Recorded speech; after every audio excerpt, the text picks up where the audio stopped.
sort of unspoken rules or whatever? Yeah. I think early on I thought just like, getting my tasks done and, going above and beyond on my work would be enough to get me, wherever I wanted to be in the future, right? Whatever that goal is.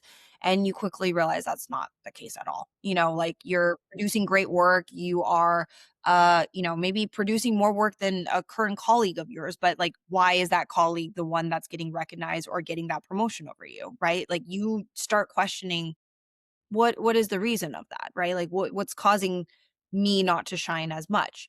And that was something that I think early on you feel like, oh, you know what, you're hitting your goals.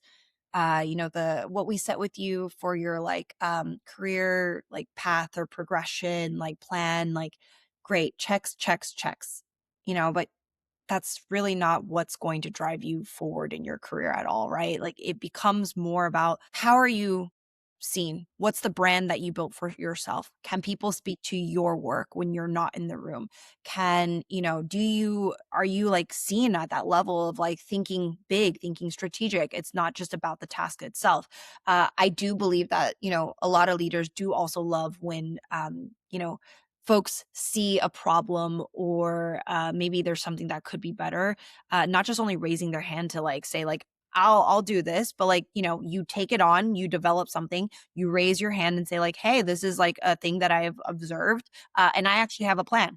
Like I came up with a solution that I think would be great. Just wanting to run it by you. I'm going to be proactive on it, Love right? that. Have a plan. Yeah, it's really important that you are advocating for yourself. And I think early on in my career, I didn't do that. I was very like amazing. Like, I'm so proud of like this project that I work on. And you know what? I'm gonna believe that someone's going to see this, out there. And then you quickly realize like you get like a excellent on your review. And then that's kind of it.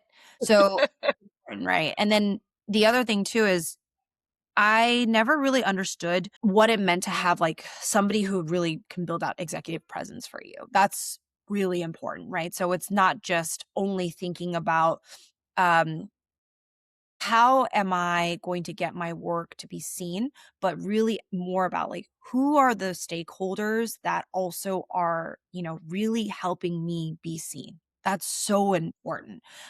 You need those people in your career, right? So like I really try to do that for others as well, just because I think to myself, like as a leader, in my role, even if I work with you on just one project, I wanna make sure you get the credit for it, I don't want it to be where it's like, "I did that project, I did these things." No, I really try to make sure that I don't simplify it so much that I say a team built something, when in reality, yes, the team does deserve credit, but there are also individual stakeholders who really own that project. Please give them the credit, like let them know, put their name out there, really help them shine. I think that's so important.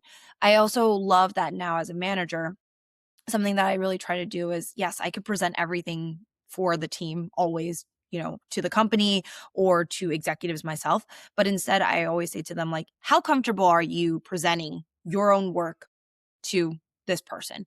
And if Oh, they're not nice. comfortable with it, my answer isn't great, then I'll take it and I'll present it for you. Ask them, how do I make you comfortable enough to present on your own behalf instead of me doing it? And sometimes it's just that they're not comfortable with public speaking. Maybe they don't feel as prepared. Maybe it's their first time presenting to somebody who is like, Yeah, lack of experience. exactly. So what I do is I actually spend time coaching people on how they can handle their talk track for that. I walk through like, hey, like listen, love the deck. It looks really fantastic. Let's figure out how do we make this talk track tighter for you. Let's focus on the right things that matter for this specific audience. Always willing to extend my time to hear them actually practice. And then on the day of, I like tell them, I was like, let me give a little introduction and then I'm going to take a step back and be here as your support system, but you're the star of the show, And if you need help, I'm right here on the call with you and I'll jump in and make sure things are included.